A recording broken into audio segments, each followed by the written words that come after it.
Welcome to Sunrise Live, the podcast where we have conversations with fellow freelance models. And this episode is going to be a special, unique offshoot episode. It's a little bit different than just the traditional interviews. I've got Rebecca Lawrence on the line. Say hello. Hi, everyone. Hello, Rebecca. I'm so happy that you're here and doing this with me. Rebecca was on the podcast sometime last year. It was a long time ago. That's like almost a year ago, I think. So much has happened between now and I think that was last spring. And I'm still the podcast #1 fan, I think. Oh, thanks. You're the bomb. So Rebecca has been modeling for a very long time. I think we've both been modeling for similar lengths of time. How long? I hit 18 years in May. So I just celebrated 18 years of freelance modeling. Wow. And for me, it's been 16 of them have been full time. Holy cow. Oh my gosh. I didn't realize that 16 of that had been full time. That's super amazing. It's crazy. And I think you and I started around the same year. Yeah, I am. Right? I will be turning 37 next month, and I've been modeling since I was 18. So right now I would say that's almost 19 years. But I didn't go full time until 2012, which is a little over 12 years ago. So, wow. Yeah. So I think we can do this episode and talk about our jobs. Yes. Yeah. So this is a deep dive episode, and we're going to start with the basics. I had a lot of questions on my Instagram survey, and a lot of people were asking basically 101, what is freelance modeling, and then some details about how it works, how it's different from agencies. And we're going to get into all of that. And this is a really good episode if you're a traveling freelance model to send to your parents who don't know what you're doing and they're worried about you. We're going to talk about everything that we do. So, and then how the history and all that good stuff. Yeah. Sweet. So this is our first deep dive. Be generous with how it works because we're winging it. But I did want to start off by kind of going into the history of freelance modeling and how it's evolved over the centuries until now. Let's go. So I do have a little bit of pre-existing knowledge, and I had to Google some of this stuff, but freelance modeling has been around for at least hundreds of years. People have been painting nude models since, I don't know when the first nude painting was. I didn't research that far, but I did find a very interesting article about a model named Victorine Murent, and I'm sorry if I'm butchering her name. I've never heard that name, so let's hear about that. Yeah, no, I found this really great article from artherstory.net about this freelance nude model who is featured in multiple artists' work from the late 1870s. And apparently she also became a painter, and she painted other things as well. And she did some self-portrait paintings, and it appears, according to this article, and I can link this in the show notes for people to go down the rabbit hole on, but it appears that she was a full-time freelancer. She taught music classes as well as painting and posing for other artists. What? Do you know where she lived? Yeah, so it looks like if she was French, we're going to say she's probably from France, exhibiting work at the Paris Salon 1876 and later. So there have been models who have posed over the years, and, they may or may not have also been sex workers, which, that's also a parallel that's still alive today. There's models who also do more explicit work and more in-person work, or more OnlyFans is the new wave of sex worker, right? So yeah, there's parallels there. So my understanding of models in history, so say we have the representation of female subjects in art history. You're looking at either wealthy, elite people getting their portraits painted, or the artists themselves wanting to tell a story and needing to find subjects. usually those would not be from the upper class. Those would be who they can access. So that would be possibly friends of the painter, or more likely, if they were to be paid, then people working in the sex industry. Yeah, right. That totally makes sense. Yeah. From what I've heard in the past, I do recall there being like sex workers in the Victorian era who would also kind of like exchange, their nude modeling or like prostitution services for, things that they needed, like a place to stay and stuff like that. That makes a lot of sense as well. So was looking at Victorine Morant online. And so it looks like not only did she inspire all of these paintings, but like she also inspired like all of these works of fiction and literature based on her character, whether or not it was well understood. So there's one book where she's a middle-aged woman living a lesbian relationship with a famous courtesan. And then in another, she's in a relationship with the artist Manet. So I feel like I would want to know how common was a character like her in the times? I would assume not very common. Because she's inspired, just her existence has inspired so much, speculation in literature, probably in the press at the time. Yeah. It's really fascinating. Yeah, I want to learn more about her. Probably like after this, I wonder if there's a documentary or something, but I just kind of stumbled upon her name by doing research in advance of this podcast recording. So a novelized version of her life is called A Woman with No Clothes On. I love that. Oh my God. I want to check that out. Hell yeah. And it says here that she lived to be 83 years old, which is really good for somebody who grew up in the 1800s. It sure is. And I would like to know how long she continued working, as I personally get closer to 40 and past the age that most people retire, knowing that I won't be. Yeah. So moving on from Victorine, though I do want to go down that rabbit hole more in the future for myself, my own curiosity. The history of freelance modeling has continued. There have been, film photography clubs where they always needed a model to pose, and that generated somewhat of like group of people that would get together and take pictures in the forest or whatever with their film cameras. Right.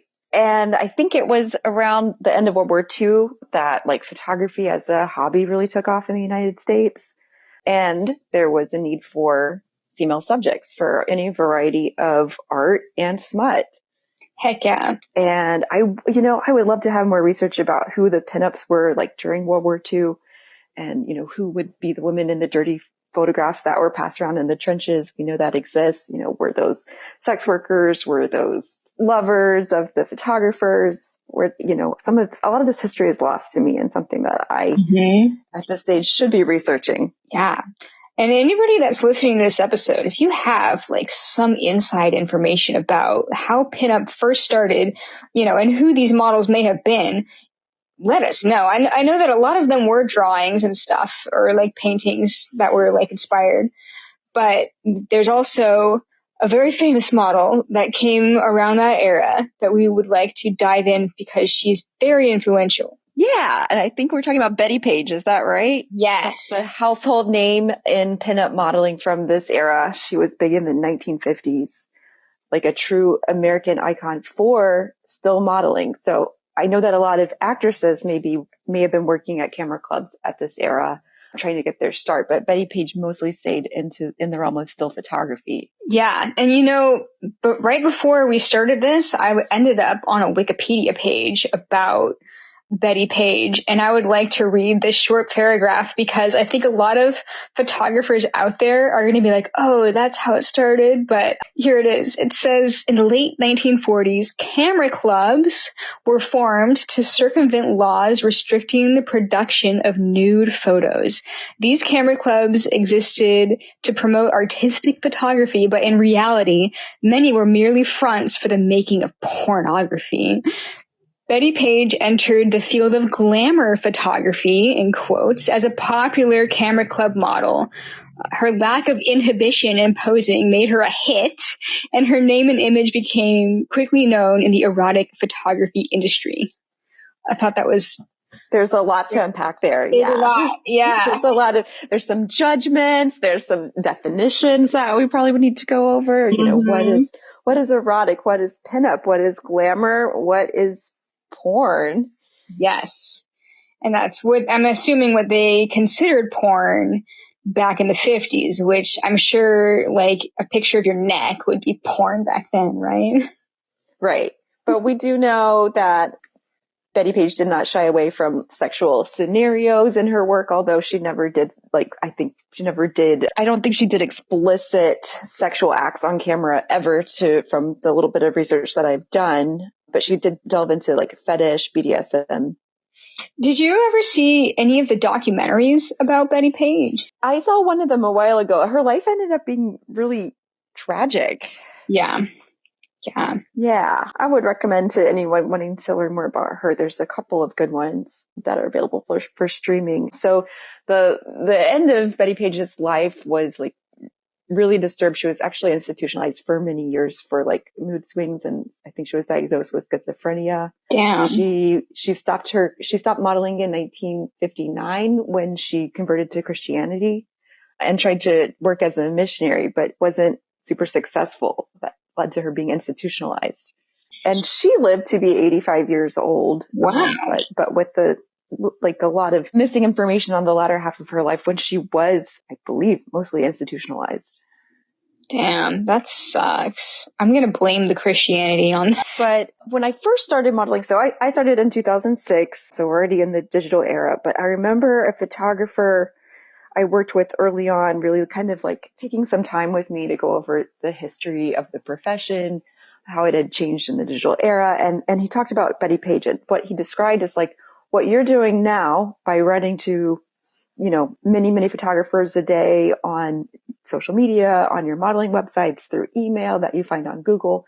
She would be doing the same thing. Mm-hmm. She would be looking in magazines that had a classified section or a back pages where they have, you know, the lower cost ads, looking for different camera clubs in different areas, and then would just write them letters. Hey, do you need anybody?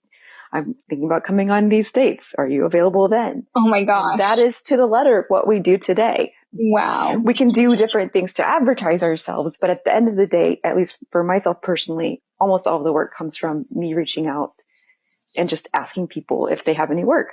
That's amazing. I knew that they all like needed newspapers to like set this stuff up, but I didn't really think about that was her mode of operation for finding these camera club gigs. That's so. Yeah, they would advertise like at the end of, I wish I had a specific magazine that I'm aware of, but anything that had glamour photos may have some listings at the end of relevant camera clubs or any kind of local publication. Before the internet. Right. For the internet, meaning you got to have somebody at your address opening your mail when they write back. Yeah. And if Betty Page was alive today, do you think that she would have an OnlyFans account? I hope she would. Because from what I certainly would have, if they had OnlyFans in the 1950s, she certainly would have. Certainly would have. She did custom bondage content over the mail, right? Yeah. Yeah.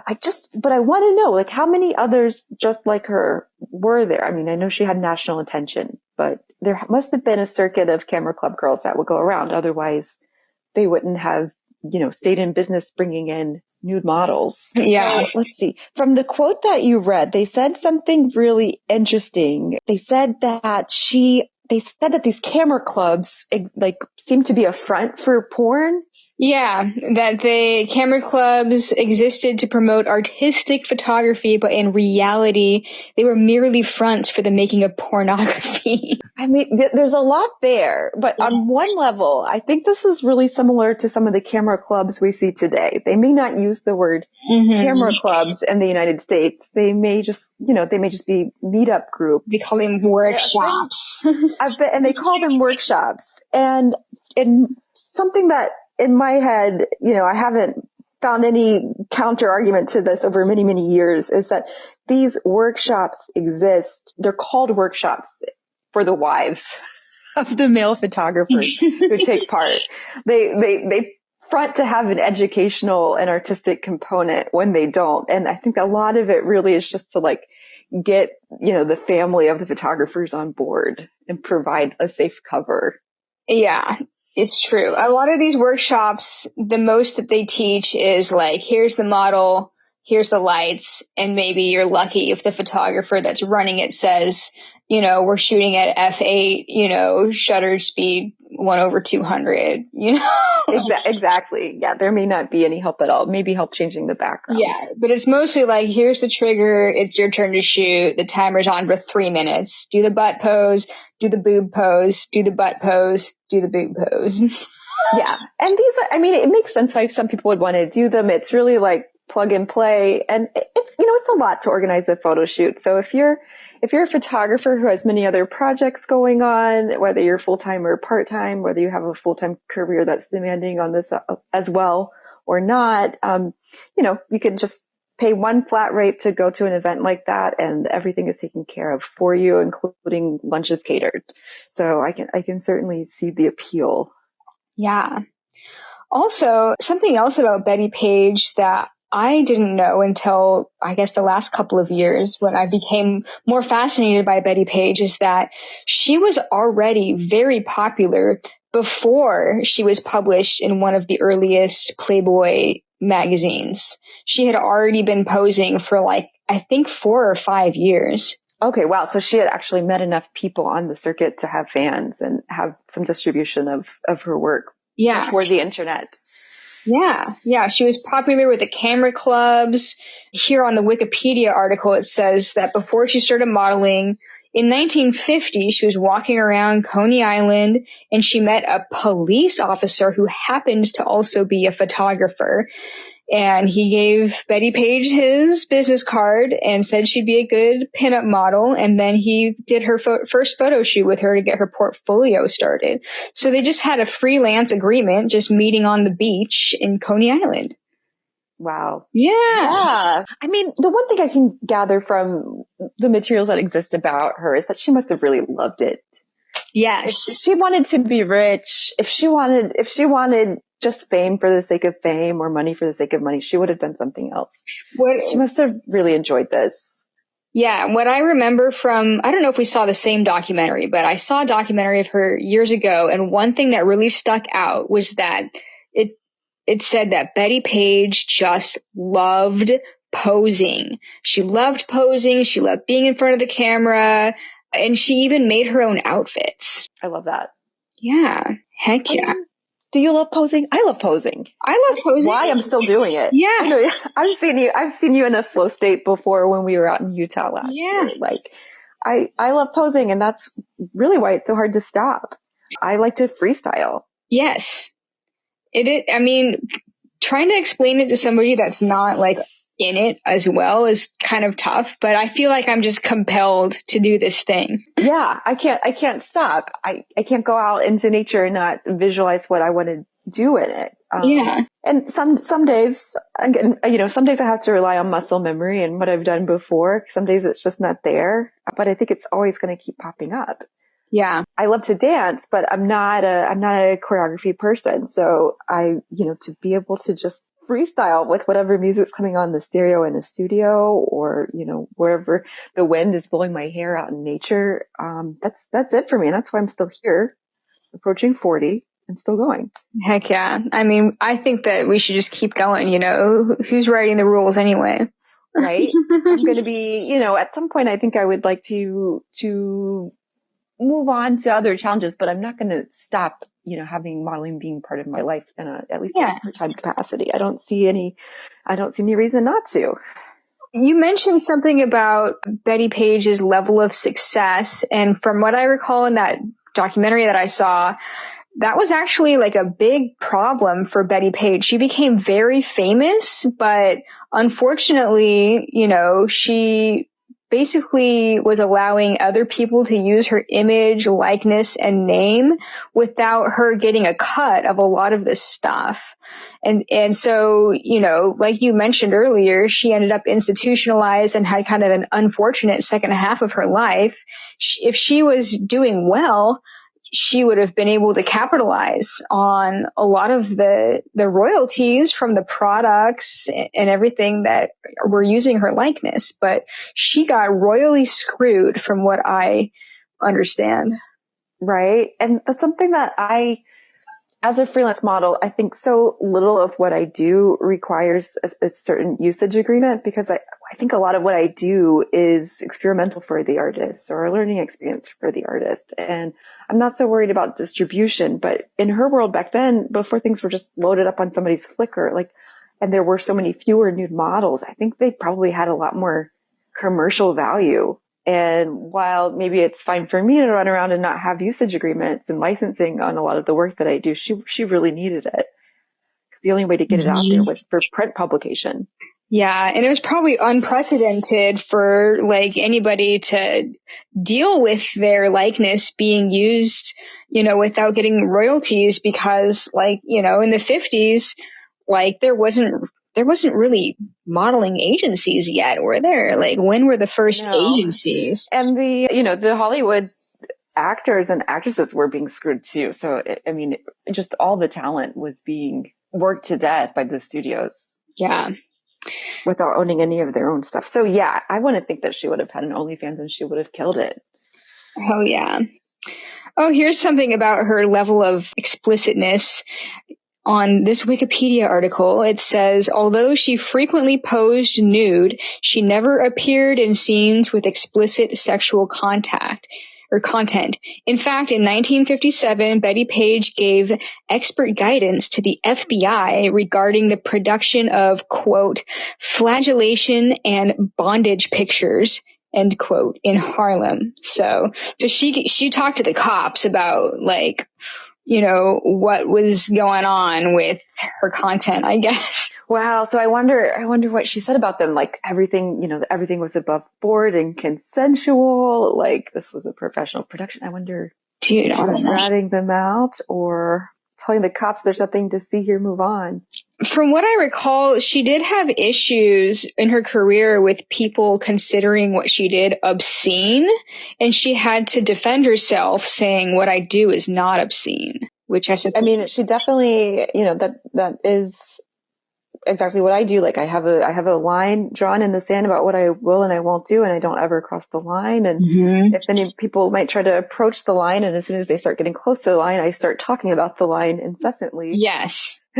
Yeah, she probably had to do that a lot. I remember in that documentary, and I swear to God, I'm going to figure out which one it was because there's multiple of them. But in the documentary that I watched, it was also partially narrated by Betty Page in her 80s before she passed away. They were able to get in touch with her and have her narrate some of her story. And she said in that interview that there was one time that she got drunk and somebody photographed her with her legs open, and she super regretted it, and it made her feel dirty. Wow. Okay. I would want to hear the rest of that story too. How did she confront them? Was it just something she regretted for the rest of her life?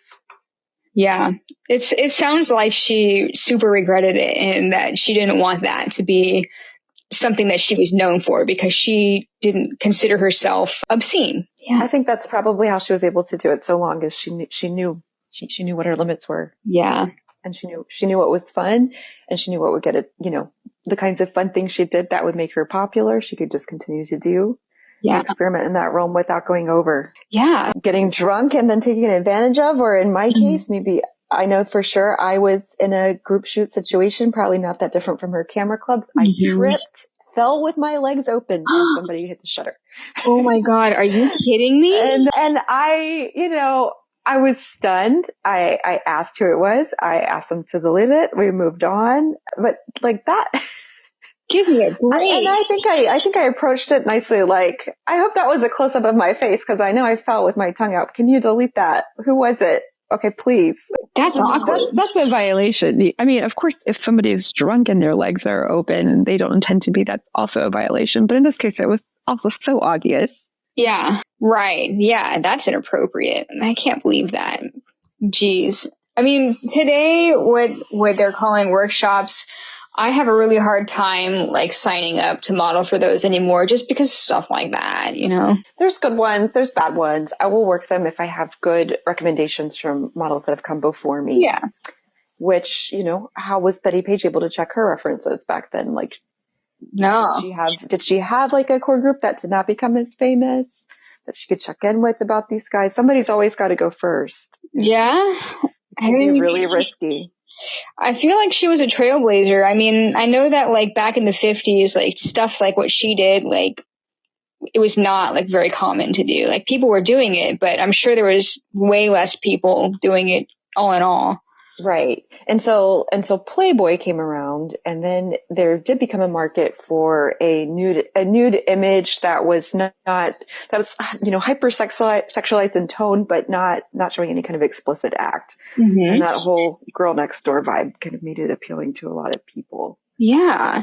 Yeah. So we can move forward in the history of freelance modeling and go through Playboy, because Playboy was definitely, I think that when I'm thinking of photographers who are hiring Ray for glamour shoots, I believe that these photographers, and this isn't everybody's case, everybody's different, but a lot of photographers who shoot glamour, I imagine that they had, like their parents had like a Playboy under the bed or in the closet when they were like, younger, and they found it and they were like, oh my gosh, look at this. I want to take these pictures when I grow up. And I find that that's probably a lot of the photographers today that are hiring freelance glamour models. It's really fun to ask them about that too, because if you ask them, like, what was your first exposure to Playboy? Most of them can tell you the edition, like who was on the cover, how old they were, where they were. That's very interesting. If they were around, when the first pubic hair was shown, if they're old enough to remember that. For a lot of people, that was a big experience. Right. Yeah. Like whether or not like the bush or the landing strip or shaved was like in. So it's interesting. So I started modeling in 2006, like you, and I did not know that much about it until I think we talked about it in my previous episode. Some model friends of mine my whole reason for starting was because friends of mine had suggested it. They were already doing it.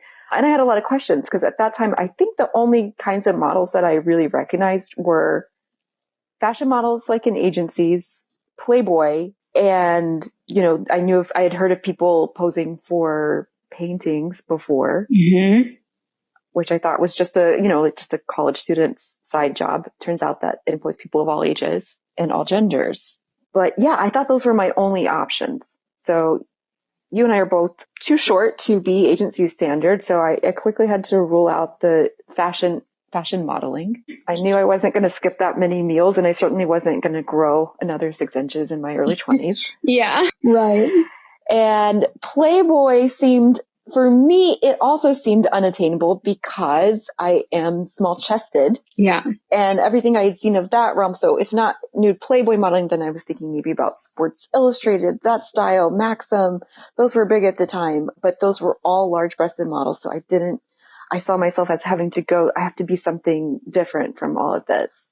And I discovered art nude modeling, which seemed very inclusive to different body types. It did not seem very inclusive of different ages at the time, although now I think I definitely see it expanding. Yes, it is expanding. I'm finding, I think the pandemic actually has shifted a lot of photographers' tastes in what age range of models that they want to work with, because from what I've witnessed on my Facebook page, a lot of photographers quit photography during the pandemic, not just because of like social distancing, but because of the political divide between a lot of, progressive leaning models versus conservative leaning photographers. And a lot of photographers have had issues with younger models who maybe like voice their opinion more at a photo shoot. And this is just a speculation. I don't know if this is for a fact, but I've had a lot of photographers tell me in the last couple of years that they'll only work with models like 30 and up because they don't want to deal with somebody immature or who they perceive to be immature. I've seen that too. And I saw a lot of people during the pandemic kind of retreat and maybe take their top 5 favorite models with them. And that's all they shoot now. Yeah. There's a lot of risk in working with new people. Yeah. And a lot of misunderstandings that can happen. And I see it play out in these like cultural battles on Facebook all the time. Yeah. Yeah. That was a rough time. And there's definitely, the only side note, like somebody's got like a bunch of really angry, aggressive political stuff on their profile page. I usually just tell them that I'm busy and I don't want to shoot with them. Right. Yeah. Yeah, if I see that, maybe I will work with them if we all end up at the same group shoot, but I wouldn't want to be alone in a room with somebody who's like aggressively attacking different groups of people on their social media and that they formed an identity on that. Yeah, totally. Yeah. Sadly, there's a lot of people in that boat. But anyway, about Playboy and agencies. So Playboy models were sort of recruited by Hugh Hefner originally. Is that right? Yeah. Yeah. And they would live at the Playboy mansion if they were playmates. And then there was other models who weren't necessarily playmates who were also in the magazine. But one of my friends who you also know, Carlotta Champagne, actually posted a video on her TikTok channel yesterday that I was watching where she was talking about how and why Playboy has been fading out, not just because of Hugh Hefner passing away, but apparently Hugh Hefner's like business mindset was never like up to speed with what was going on with like the times. He was mostly just focused on surrounding himself with beautiful women and it being kind of an ego thing. So when the internet came around, you know, Playboy was still going strong before that, and he didn't really put in a lot of the effort that was needed to jump into the next digital age. And they did eventually start like Playboy.com and, you know, had more like digital photography and like online stuff, but it came too late. That kind of resonates with what I was thinking about them. So I think what you're saying is that Playboy, which definitely was a, you know, very profitable business for a long period of time, for decades, became a vanity publication and a legacy publication like so many others that was propped up by other money. Yeah. So either by his family's money that he had accrued over the decades, and a lot of people working for status and to be associated with that brand that hopefully panned out well enough for most of those people and that they weren't totally left stranded after the company was collapsing. Yeah. And then back then, Playboy photographers, you know, they were the ones that, I don't know if they were charging the models, but like they were definitely like charging to shoot for Playboy. And today, the tables have kind of turned. Like photographers and models that are submitting to like international Playboy publications, which are technically not actually Playboy, but they're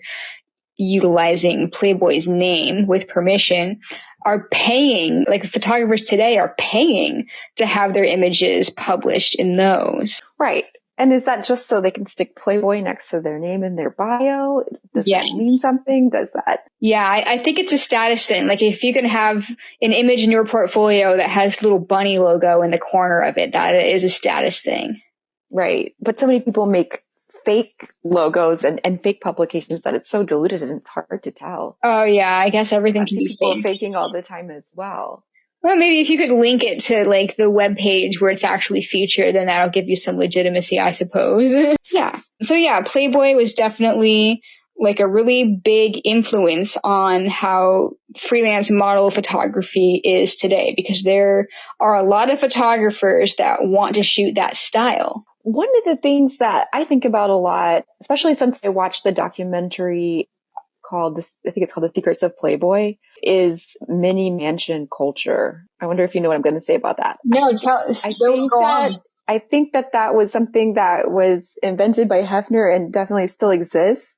A lot of these group shoot organizers, that these camera clubs, have taken on this model. So what I learned from watching The Secrets of Playboy is that in the original Playboy clubs, so these were like dinner and drinks clubs in different cities, the waitresses, the Playboy bunnies, were treated very well when they were at work, and they had a lot of protection, they had security, and then maybe there were some things that happened once they left the clubs and got back to their cars, they may have been at risk, but they were used to a certain level of protection. And so were the models posing for the photo shoot spreads, that there was always security and they were always, you know, everything seemed to be on board with the legal side. The contracts were legit and looking good. But Hefner's game changed to being more social, and the parties he would have at his mansion would progress from one thing in the daytime to a completely different thing at night. So during the day at a mansion, from what I learned from this documentary, the mansion parties were somewhat family friendly. People could bring their kids. There would be a good time in the sun. And then as it would get late, oh, and by the way, at those parties, there would be a lot of rules about not touching the girls. But after it got late, a lot of VIPs would come over, and a lot of them were Hollywood actors and famous men that Hefner would want to schmooze with. And after that, the rules would not apply to them. They would, and then there were definitely some accusations of foul play and non-consensual behaviors. So you have the regular male guests in the daytime who have to behave above board and have a code of conduct, and then it all goes away at night. So what I'm getting at is I keep seeing these group shoot situations that turn into parties afterwards. And a few of them are in photographers who have tried to make their home like a mini mansion. So with different rooms that can be set up with beds, and then bring in the alcohol and drugs. And it makes me sad that this is still going on. Yeah. It makes me sad that so many models become a part of this before they realize what's going to happen.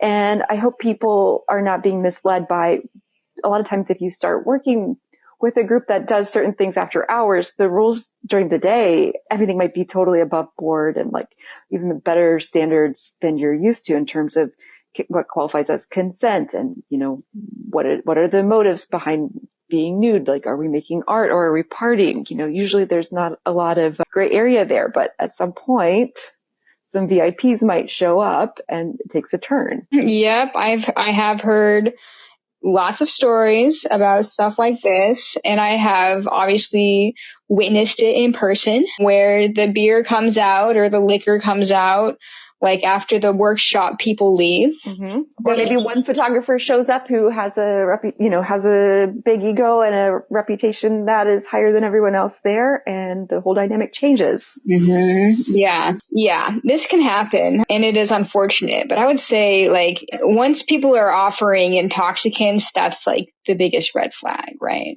Exactly, and that's the easiest thing to avoid. You go into these situations that as soon as, not just to say no, but as soon as you see it, that's your cue to leave. The art's not getting made this way. Yeah, that's your cue to leave. But I'm sure that there's going to be other things that are going to coerce models into staying. Like, like I've heard the whole, hey, I'll pay you an extra, few $100 if you do like what you do on your OnlyFans for me, or, stuff like that. People get coercive, and I've heard some shit going down at these quote workshops and stuff. So like, yeah. Usually the ones in photo studios, I think are a little safer than the ones that are held in these homes with a lot of bedrooms that may or may not have hidden cameras in them. Yeah. DM us if you want to know who we're talking about. Yeah. If you have any questions about whether a group shoot you're thinking about doing is legit or not, we can find out for you if we already know. Privately DM me or Rebecca or anybody that you know that does this full time for a long time. And we usually know the names of the people who are not recommended, but right. For legal a few of these times, I'm someone who has quit drinking and, usually runs home to my dog after a shoot. So I miss out on a lot of this. And a few of the people that I thought were great people, because, we might do a shoot in the morning. I'd be home in the afternoon, and then the shenanigans would go on a while after I left. That breaks my heart. Yeah. And I guess it is the people who have somewhat of a Hugh Hefner wannabe aura about them that are doing this, I suppose. And I'm not trying to demonize Hugh and Hefner. I know that like everybody's got like, their silver lining, and he definitely contributed to the world and on all of that. But there's definitely people that are trying to like get their rocks off and pretend to be somebody like Hugh Hefner, somebody with a big ego who wants to be self-important, and take advantage of people. Exactly. Yeah. And for photographers as well, that's important to know. If you are showing up to a group shoot and the organizer has a following, you'd have never met before, you're a client. You're a new person. You're going to have to abide by a set of rules. You also need to see if everyone at that event abiding by the same rules. are a few people exceptions that now the organizer is tolerating to say touch a model casually or to use, sexual language to describe her to her face. So look out for it. Yeah. Yeah. This reminds me, I did a workshop once years ago, and it was so awkward because the photographers at this workshop they were acting very strange. Like they were kind of like it's hard for me to describe exactly their behavior, but I could tell that there was some kind of secret in the room and I was the only one that wasn't in on it, and I find out at the end of the workshop because some photographer that was a participant wanted a photo with me. And in the photo, right when they were snapping the image, the guy grabbed my boob for the photo. And I was like, what the fuck? And I was kind of weirded out. And afterwards, the workshop organizer, who was actually hosting me at his house, the workshop was at a studio, but I was staying at his house. He was like, yeah, sorry about the vibe at the workshop today. And I was like, yeah, why was everybody kind of being a little weird? And he said, well, last week's workshop model also was providing some additional services, I guess, giving photographers blowjobs. And one of the photographer's wives found out about it somehow, and he got in trouble, and he wasn't allowed to go to the photography workshop anymore. And I was like, oh, did the photographers at this workshop think that I was going to suck their dicks? Like, is that why they were acting so weird? Like, what the fuck, Did they? What did he say? He said that they didn't know. Like they probably were expecting it because last week's model did. And I was like, whoa, what the fuck? Like, what the fuck? I'm so sorry that happened to you. Oh, it could happen to any of us. Yeah. Nobody knows what happened last week when it comes to a small, close-knit group that, gets away from their wives on the weekends to spend time with freelancers. Yeah, so that was probably like 2013. That was a long ass time ago, but I still remember it, Well, we thought this episode was going to be for us to show our parents, but anyway. I won't be sending it to my dad. Right. You can send it to your parents with a little disclaimer, but however, this is probably a good time to bring up how freelance modeling has been cutthroat, but today it has been evolving to be a much safer, more inclusive environment because models are now talking to each other a lot. Yeah, that's a happy topic. That's one of my favorite topics. Yes. So when you and I both started, that was, early internet, kind of the beginning of social media, really. Was Facebook even invented in 2006? In 2006, I think you still needed you still needed a college email address. Yeah. So I was on there with just people from college and they suddenly a lot of professors. And I was like, oof, I don't know about that because they had the email address. Yeah. But I was minding my own business, posting pictures of myself and drinking with friends. I did not know it would become a professional page for me ever. Yeah. I didn't join until I think 2009 or 2010, but I did have MySpace. Oh yes. I found work there as well. Yeah. So back then though, there were freelance models and there were people making MySpace fan pages for their modeling. And that's how I found out about some freelance models. And I started modeling. My first shoot I found on MySpace. So for me, that's how I started. But I also found work on Craigslist. I did too. Yeah, you got work on MySpace and Craigslist? I got work more on Craigslist than MySpace. I got my start on one model place. And I would still fill it out with work from, Craigslist. And occasionally somebody would see me on MySpace. Yeah. But back then, how did we even stay safe? We just had to kind of catch a vibe, through people's tone in an email or a phone conversation. Yeah, we became experts at reading between the lines at how somebody approached us in an email. Yeah. But I definitely still ran into weirdos that slipped through the cracks and people that were trying to scam me and people who lied to my face. Yeah. So, but we're still the guy who had me going thinking he was so I was 23. I'm traveling to Texas. I was 1 year out of college. And the photographer wrote to me and said, I'm a full-time student, so I can't pay your full rate. And I wrote back to him all this advice about senior year. And I was like, you just got to get through it. It's so much better on the other side. Of course, I'll give you the discount. And I got to the shoot and the guy was driving a BMW SUV and he's a retired attorney and What? he's taking some classes. Like he is a full-time student taking photography classes at like a community school. Oh, what? And I was like, oh, I was expecting to see a 21-year-old. Oh my God. Oh, okay. I didn't want to take away from your income for, that you'd use for food and school books, but now I see that you just lied to my face because I had written so much about college that he just let me go. He just let me keep going in my monologue about college because he said it was a full-time student. And yeah, I didn't, at the time I'm 23, so I didn't renegotiate the rate before I started posing, but I probably, had a skeptical attitude the whole time. Mm-hmm. Jeez. It ended up being a fine shoot that I was underpaid for, so this isn't the worst thing that could happen and the worst lie that somebody could tell. Yeah. But I didn't see that coming. This guy knew all the magic words to get a discount. Wow. Well, that sucks. What a jerk. But you didn't give him a discount twice, I'm sure.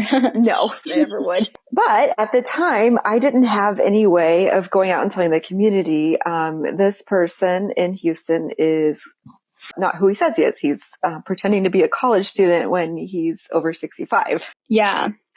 Right. So did you ever reach out to other full-time models around that time that you were starting and ask for advice? Well, I got my start because a few full-time models helped me. So I had that in the bag from two individuals from the very beginning. And I don't know how I would have survived without it. Having a few models that I checked in with like multiple times a week made all the difference. Like, can you awesome. read this message and make sure I don't sound too whatever? One of the models actually allowed me to go into her Gmail and read her messages so I could see what a cold call looked like. Wow. What kind of response. Yeah, that was extremely generous. That's very nice. I learned so much just from, seeing how conversations went. Like at what point did she just say, okay, no thanks, if they were proposing something weird, or, how did she, one of the things we want to do is the creeps they'll tell us they're creeps, but we got to give them a little bit of, the conversation has to go back and forth a few times for them to reveal it in a lot of cases. Yeah. One thing that I like to do now is say no to something to see how they handle it in the email before I ever work with them. Mm. And usually I'll say no to something trivial, like if they say, hey, do you want to have lunch afterwards? I'll give them a polite no. And if they take that no, then we're probably okay. If they're passing my red flag check and my reference check along the way. Mm-hmm. Or if they propose a date and time, I might ask for a slightly different one. I just like to see if they're flexible and communicative with me, and it doesn't have to be just one way. Interesting. People who are only going to accept it just one way, I'm not going to work well with. Yeah. Yeah. Like if they are really commanding about their wishes and they're not willing to be flexible at all, then they might be kind of a hard ass. Yeah. Yeah. And I mean, I respect people that have a vision and know exactly what they want. And, I need to, if I fit the bill, great. And if I don't, let's move on. I respect that. But a lot of times if I catch them, if I have to say no to something that they proposed and I get an attitude about it, I'll know the whole thing's not going to work. Yeah. Yeah. And this is a good way, like something that's kind of exposing what it means when we say we're reading between the lines, when we're in pre-communication preparing for a shoot. Exactly. Yeah. I'm looking for keywords. I'm looking for little things that stand out. Okay. One thing comes to mind. It's the word open-minded. Oh my God. I used to describe myself as open-minded when I first started modeling, probably because everything was new to me and I needed to try all these things, within my limits for the first time. I'll do anything. So if I go to a shoot and you say in the last 20 minutes that you want to body paint me, like I would say yes. And now I'm like, okay, I need to know these things because I have another shoot after this. Yeah. I don't have time to scrub and test the paint, But at the time, I saw myself as open-minded, but I realized after I described myself as open-minded, and I realized from the kind of people who were saying they were looking for an open-minded model, that meant sexually uninhibited. Yeah. Yeah. Yeah. Yes. I know exactly what you're talking about. And I didn't realize that in Craigslist verbiage in the beginning either. Right. I consider myself highly open-minded. Like, you booked me for a studio shoot, but there's a rainbow outside. Let's go outside. I'm open-minded. Yeah. Another thing that where I read between the lines is if people say, I get this one all the time, like, what's something you wanted to do in front of the camera that you've never done before? That one really, like, I will always come up with an answer just kind of based on what my mood is. Like, okay, if I'm feeling really athletic that day, I might suggest something, an athletic kind of thing I've never done for the camera. But most things I've done at this point, let's be real. Yeah. So if you're talking about like a white studio background, but I think what they want me to say is, I want you to like, I've always wanted to just like stick my thumb in my asshole on camera. I think that's really what they're looking for.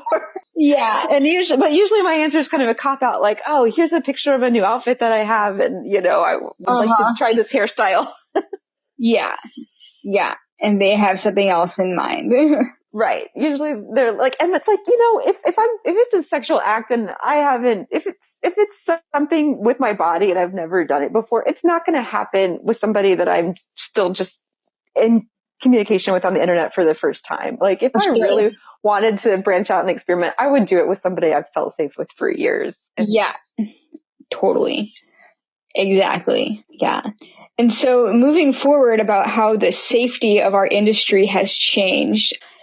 When I first started, I did message some people that I thought, like, after I finally started a Model Mayhem account and I was like a few years into modeling, I was like, okay, like, I want to be more serious about this. And at the time, I was still heavily under the impression that America's Next Top Model was like it, and that this is the pathway, and I have to do what they're doing in the TV show in order to be a model. So I was trying to find like local things to apply to and do go-sees and bring a printed portfolio and just kind of represent myself and try to get like fashion gigs and stuff.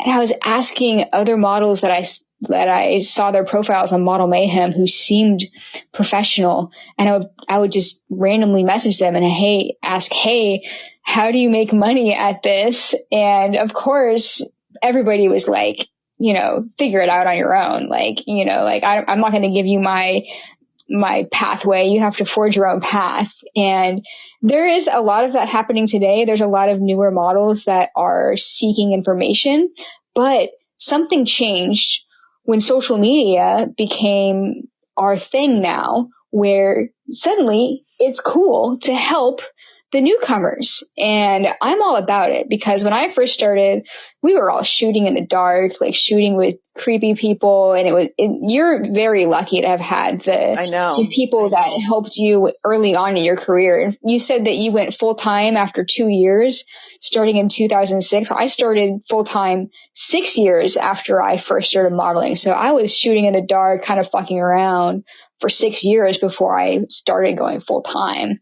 And I was touring, like, I was doing like month-long tours, in my summer breaks in college, immediately, like within 3 months, because the models that trained me were traveling models.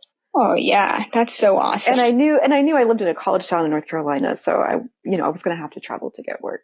Yeah. North Carolina is a pretty good market from what I recall going there a handful of times. It is now. A lot of people move there I lost a lot of people in New York to warmer climates. I managed to do a trip to the Tampa area last year, actually, where I only worked with people from New York and New Jersey who had recently moved. Yeah, that's right on. So where was I? With social media, yeah, things are now coming around to where we are looking out for each other, and even people are even reaching out to new models. And like, for example, like people that are kind of colleagues with us, they'll reach out to somebody saying, hey, I see you're following XYZ photographer who has a bad reputation. I just wanted to know, have you worked with them? Are you aware of, what they've done? Like, we will reach out and be like, hey, you're following a predator. I see you're new to modeling. Like, do you want some help here? But before, that was never a thing. Nobody was reaching out to help each other out. We were all kind of rogue before, but now we're all sharing information, and it's a much more of a community now. There really was this whole like scarcity of resources mentality, say 15 years ago, where it's like, okay, there's not enough work to go around, so I must keep my clients a secret. Yeah. If you're willing to travel, you're never, okay, so this is how I see it. If you're willing to travel, you're never going to run out of work. You know, your reputation is still good. You still got it going on in your way and can sell it. You're going to be fine. But I've run out of work in New York City. Without traveling, I couldn't just stay here. Yeah. And that's when the scarcity of resources thing maybe will flare up, where I'm like, oh, too many models are traveling to New York and people are more interested in working with the travelers than with the locals. Like I have these moments of jealousy, but it's never related to anything but my own location that I'm being very precious about, and have to remind myself of that.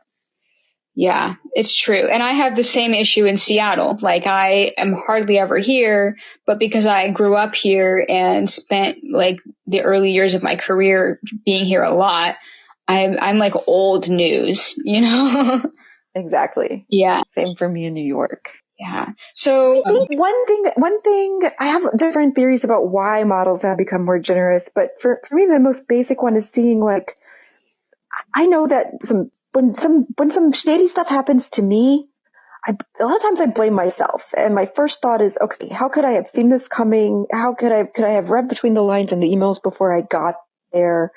Could I have handled myself differently on set? A lot of it is just reflection. But when you start seeing people tell their horror stories about photographers on either the open internet or now like, some more private groups or local groups that we have, that's when you can't just keep your mouth shut and look inward. You want to project outward. Yeah. And, you're not a prosecutor. You can't take them down, but you can let other people know.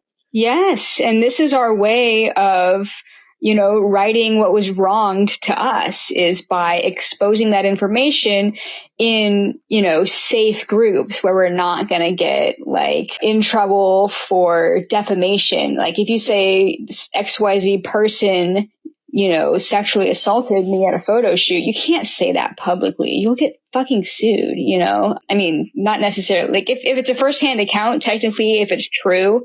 And there's a lot of reasons not to put it on the open Facebook. You don't want your whole family to worry about you. You really just want the people that need to know to find out. Yeah. Yeah. And this is definitely like a really hot topic in the modeling community, because some people are like, oh, don't work with that person again, but don't tell anybody. And then other people are like, call the cops. And I have heard of instances, and there have been models on this show who did have something bad happen to them at a photo shoot, and they called the police about it. And there have been instances where that photographer who, was in the wrong actually was convicted and arrested. Mm-hmm. But there's so many other times where the police are like, oh, you were doing what kind of a photo shoot? Oh, you were naked and you were consenting to being at this location. And then it turns into a he said, she said. Right. Yeah. Which unfortunately, at least in America, seems like more of the default. And I know for traveling models, a lot of times, like if something goes wrong, you just want to get out of town and just get on with your tour and get on to the next place. Do you want to be traveling back to do like court a whole bunch to like right your wrong? We just want to let everybody know. And I don't want people to make the same mistakes that others have made. Yeah, true. All right. So I want to pull up some of these questions that I received on my Instagram survey a few days ago. One person asked, what is freelance modeling? Do you think that we've addressed that? Maybe. I also just want to say freelance modeling, we are the people that are not the AI. Correct. No, we are not the AI. We are real live humans. We could be your neighbor. And we allow photographers or artists to photograph us or otherwise use our likeness and image for their projects, whether they're creative projects, film projects, catalogs.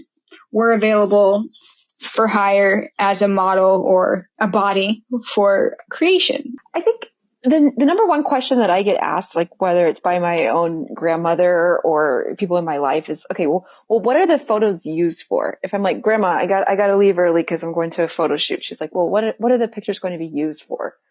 Yeah. Well, sometimes that is a really hard question to answer because as freelance models, we don't know, because a lot of the times the people who are hiring us don't know. They're shooting on, I guess you could say they're shooting on spec. They're shooting something that they want to shoot with hopes that it could be sold later. Maybe they're shooting for a gallery project and maybe the gallery is many, many, many years in the future. There's all kinds of reasons. And a lot of people are trying to learn a skill to then find clients for their photography. So that's like a huge chunk of my work, is people who are perfecting their craft before they do like a commercial gig. They might want to test the lighting and the new studio setup with somebody they enjoy working with. Somebody who shows up on time, knows how to do their hair and makeup, and knows how to pose. Exactly. With a good attitude. Yeah. And a lot of times, I actually got asked this question by my neighbor today. How often am I doing my own hair and makeup? Now more than ever. When I first started, people were more likely to get a stylist. For me, I would say 95% of the time I'm doing my own. Yeah. 95 to 99% of the time, I'm also doing my own hair and makeup. And that's part of the gig, you know, like you wear so many hats as a freelance model. You're not just showing up and looking pretty. Like we're putting in a lot more hours than you actually see when you're looking at our Instagram and seeing the final product. Right. So for me as a freelancer, I have another full-time job, which is being my own agent, which is keeping up with numerous websites and social media and all of the inboxes related to those, to keep up with clients, find clients, post work, you know, to make the clients and myself happy, to find the next gig. And then as I'm doing it, I also have to be like a full-time logistics person who's got another tab open with Google Maps, checking travel time between two studios or two cities. And a lot of times I'm the location host as well. Like, so I'm shopping for an Airbnb right now in St. Louis to host a couple of shoots. I've got to find one that meets two people's different criteria. Oh, geez. And I think I found it. It's okay. Yeah. Or in your case, you're driving people around in the desert and showing them your location. So yeah. And that kind of also segues into another question that I got. Somebody asked, travel planning. Which hotels, which cities do you drive or do you fly, etc.? I would say that a lot of us have our own way of traveling and locations that we prefer depending on our mode of operation. Like, I know some models that basically live out of their car for a month at a time and they travel to like 30 cities in like 30 days. Maybe that's an exaggeration. Some people seem to do it. Yeah. Some people stay for like 1 or 2 days in each city. Yeah. And I'm like, that's a lot of driving. That's a lot of driving and a lot of emails. Yeah. So I think you and I are different, because I know you're a flyer and you're a lot of different things. But I'm mostly a driver. The first 10 years of my career, I put a really high priority on international travel. So I did a lot of flying around. I did a lot of, just coast to coast as well. But every year I would do a road trip and I would do that road trip either by car, driving from the East Coast to the West Coast and back, or I would do it across Europe. And now, since the pandemic, I have barely been on any domestic flights. I've just resorted to being like a snail with his home on his back. So I will travel for a month at a time in the car. I think I did one for 11 weeks last year. Wow. Oh my God. That's hardcore. And so you were telling me about how you itemized how you spent your time and how much money you were making with all the traveling and the researching and the advertising. Tell me what some of your numbers were. Yeah, I wanted to talk about this in the podcast because I kept this up for a couple of weeks last year on my Instagram stories, and my followers were really engaged in this because they had no idea. So my numbers worked out really cleanly for like a 10-day period. So I kind of did this for science. I did lots of like number crunching. So for 10 days, I drove from New York City to Las Vegas and worked in many cities along the way. My rate for modeling was $150 an hour, but I give some discounts for shoots longer than 4 hours. So my average is a little less than $150 per hour. But I decided, like, what does this mean with my expenses? And what does this amount of money I've made mean when you factor in a lot of unpaid time? So in those 10 days, this worked out really nice and clean. So I made about exactly $5,000. So that would be over 10 days. That would be $500 a day. That sounds cool, right? My expenses, and because I was being pretty cheap on this trip, I was hosted a few nights in this 10-day period, but I stayed in some like reasonably priced hotels the rest of the time. And I ate cheap, which I ended up regretting. I could have done better for myself. So my expenses were like a neat $1,000. So my takeaway was $4,000. And then I decided to break that down into looking at, okay, so I have all these hours of driving and I have all these hours every day where I did hair and makeup. And then at the end of each day, I needed to be on the computer for a couple hours booking my next gigs. So I looked at how that $4,000 after expenses sort of started to break down. So when I took the number of hours I had modeled plus the number of hours doing hair and makeup and driving locally, so not even driving, these long stretches, but like driving within cities, it came to about $56 an hour. So that's kind of aspirational. That's what I want to make. Like if I take a short trip from New York City, like say I just go to Boston for 5 days or something, that's probably about what I average, like on a trip that's not a cross country that has all this extra driving. So let's say I make $56 an hour. And then I divided that further. I added back in the time that I was driving in between cities, and I did the math again, and that got it down to $37.50 an hour. But this is all just time spent on the road, right? Like, because before I went on this road trip, I spent 2 weeks at home being on the computer for 6 hours a day booking this trip. So when I added what I thought those hours were back in, I went down to $18 an hour. Oh my God. But I was very discerning when I decided how many hours to add in for that booking work. Those were hours I was just dedicating to doing the bookings, because then you want to add a certain number of hours a day that you were just doing social media and keeping up with people in the industry.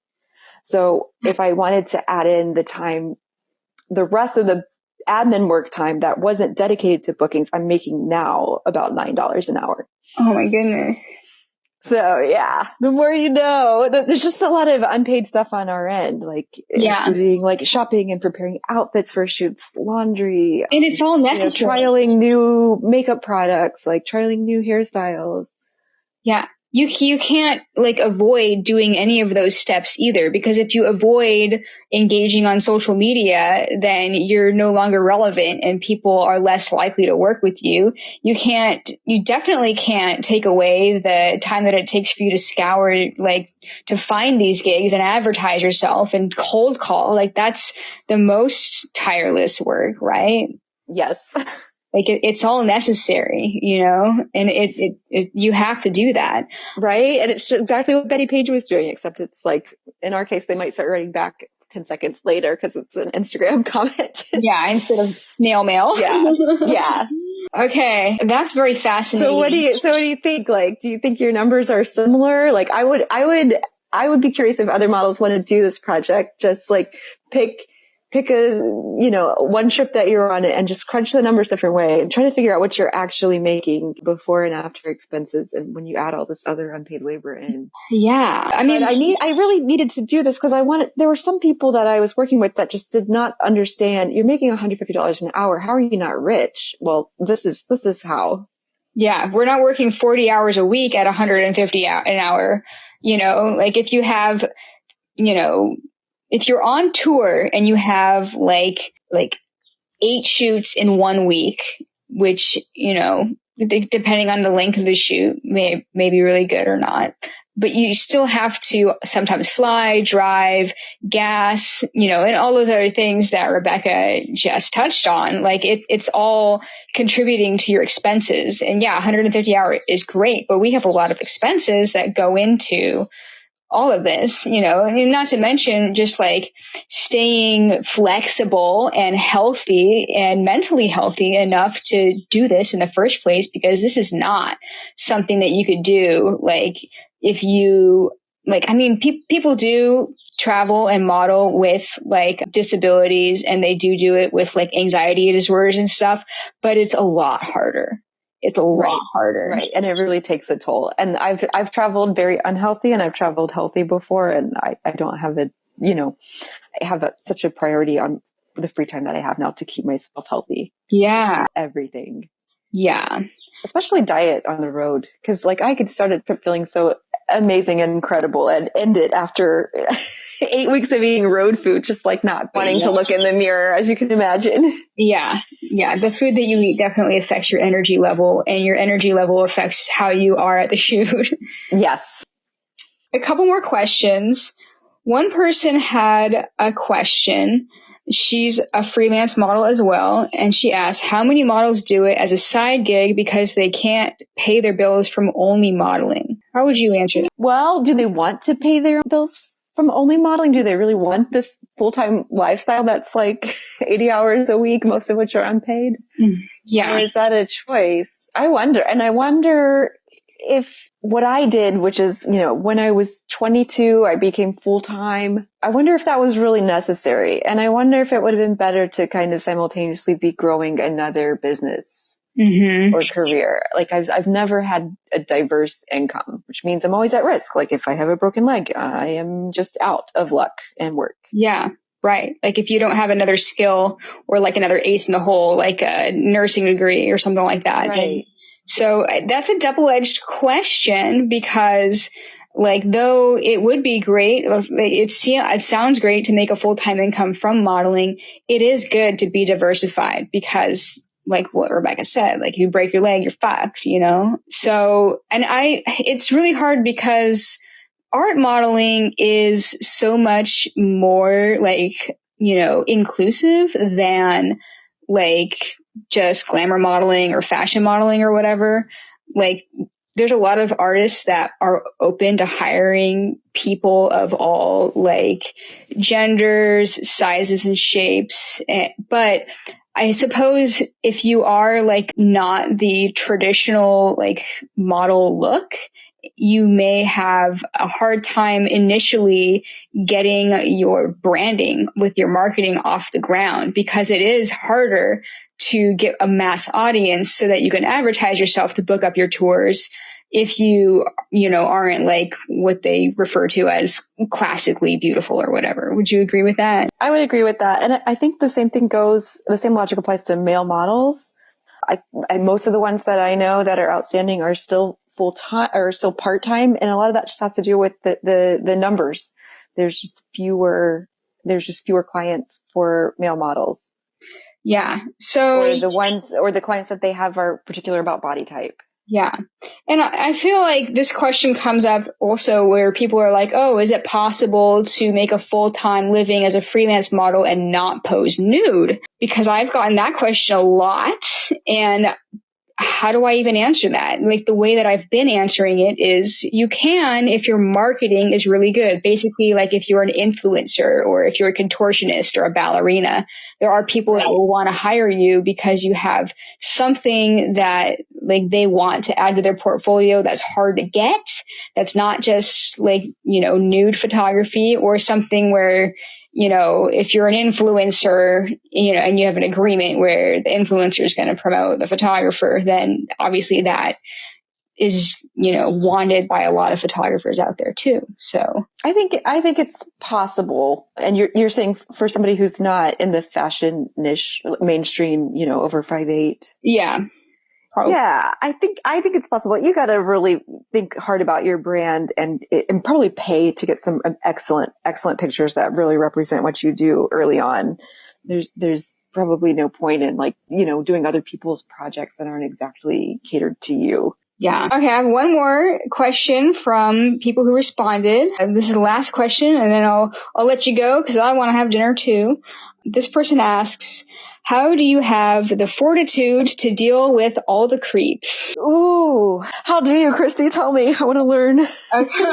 All right. So, okay, this is a tough one because obviously the higher your tolerance for creeps, as you call them, which we're also going to refer to them as GWCs, because I don't like to call people creeps. But I've worked with some very high level pros who are also creeps. So it's true. There are. It's not just for the GWCs. Yeah. Yeah. So it's hard because let's say the creeps are people who say they have a professional project or, a project that you're into, but you get there and you find out their motives are otherwise. Yeah, or they say crude comments about you during the shoot, or they are trying to touch you, or stuff like that. Like, how do you have the fortitude?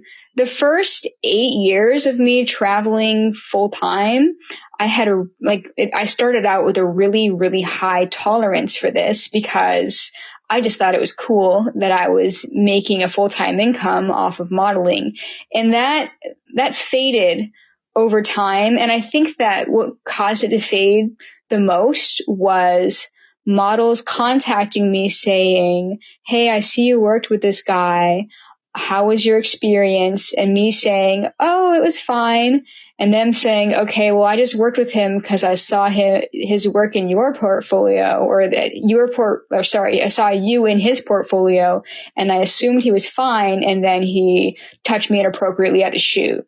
So I learned the hard way from other models being subjected to nasty behavior of photographers that I had worked with who may or may not have been nasty with me too, that if I was going to be putting up with this kind of behavior because I personally felt like, oh, I can deal with this person, or I can stand up for myself, I'm still promoting them if I'm shooting with them and they're putting pictures of me on their page. It's allowing them to get their name out more or look more legit to newer models, and they can use photos of experienced models to lure in inexperienced models. So when I started getting a lot more people coming into my inbox, I was like, wow, I have a responsibility to not shoot with creeps. So today I wouldn't say that I shoot with creeps, end quote, like, if I know that they're going to be creepy, like if they're giving me red flags. But there still are times where I show up to a shoot after checking references and, feeling fine about entering the shoot, and then they act creepy at the shoot. Like, that still happens sometimes, but not nearly as often as it used to. Yeah, I would say the same for me. Like, for me, the danger of creeps is where I'm the most irritated and feeling like I sometimes I just want to throw my computer and be like, I just can't. That is on the internet, because I'm filtering them and I'm checking references. I'm not dealing with so many creeps in person. Yeah. But it can be really painful on the internet. What keeps me going is I realize that is not unique to being a model. It has to do with being a woman on the internet. So my friends that work in other industries, 9-to-5s, completely normal jobs, they're moms, whatever they are, they get a handful of like just creepy random messages as well. And I feel like mine are because I'm a model, but maybe it's just as simple as being a woman. Yeah. And I also have to remind myself that friends who work in these other industries, maybe they work in tech or in nursing, they're also at risk for sexual harassment at work, and they have horrifying stories as well. It just sort of has to do with, we are more exposed because, I work with, dozens of people a month, and a lot of them are new to me. So I don't know how they're going to behave. That's true. We don't have coworkers that we know who they are. And I guess there's benefits and disadvantages to that, because if they're your coworker, if they are sexually harassing you, then you're still looked at as the bitch if you report it, right? If it's your boss, your livelihood is now being threatened. The thing with freelance modeling is the average length of a shoot for me is probably 2.5 hours. Yeah. So that is, we're not talking about amounts of money that are so huge I can't live without it. So no one photographer has ever been indispensable to me and make or break for my career the way a boss at another job would be. Yeah. So that's a benefit of being a freelance model. And I guess on the outside, it appears that freelance models get a lot more creeps in their life. but we have we do on our social media. We certainly do. I suppose I just kind of like mentally filter that out. And like if a comment is that bad, I can just delete it or whatever. Exactly. Like if you get people with dick pics in your inbox, I don't know. I think I'm just like used to it. I suppose that sounds kind of sad when I say it out loud, but I am pretty used to it, I guess. Yeah, I think there's every now and then I want to share, like with friends, somebody who's just in rare form of asking for something totally off the wall. But like at this point, we've seen most of the weird shit they're going to throw at us. Sometimes I screenshot it and I put it on my story because it's funny. Yeah. But yeah, how do I get the fortitude to deal with creeps? I guess one scenario where I don't necessarily know if there's going to be creeps is at some of these big modeling events that I like to do, mostly for social reasons. There is usually like, if you have a situation with like 30 models and 30 or more photographers, like usually there is one who's like not acting like a outstanding citizen. And at these big events, like I just have to identify who my people are that I feel safe with early on and take refuge with them and just know that I can walk away from any individual that's treating me wrong. Like you are a freelancer, so nobody is forcing you to be there. You're not under contract. Yeah. If something goes wrong, leave. Yes.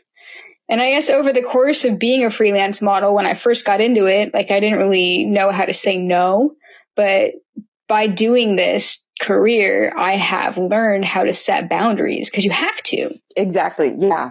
Yeah. That is like one of the best skills for a freelancer in any industry, and especially a freelance model, is just to know when to say no and not to think that any one gig is the end of the world for you. If something goes wrong, just leave and tell all the relevant people, all the other models that might want to know. And surely one of them will hit you back with some references for people they enjoyed working with. Yeah. Hell yeah. I think that really answers the question. Yeah. Were there any other questions on that list? There are other questions, but they're not as relevant to the topic of what is freelance modeling. So I think I'll save them for another episode. Okay. Yeah. Well, this was fun. Do you think that we covered what you were looking at? Yeah, totally. I think this is a really great first deep dive. Anybody who has suggestions on like other areas of the niche of freelance modeling, go ahead and shoot me a message on Instagram and I'll consider setting one up.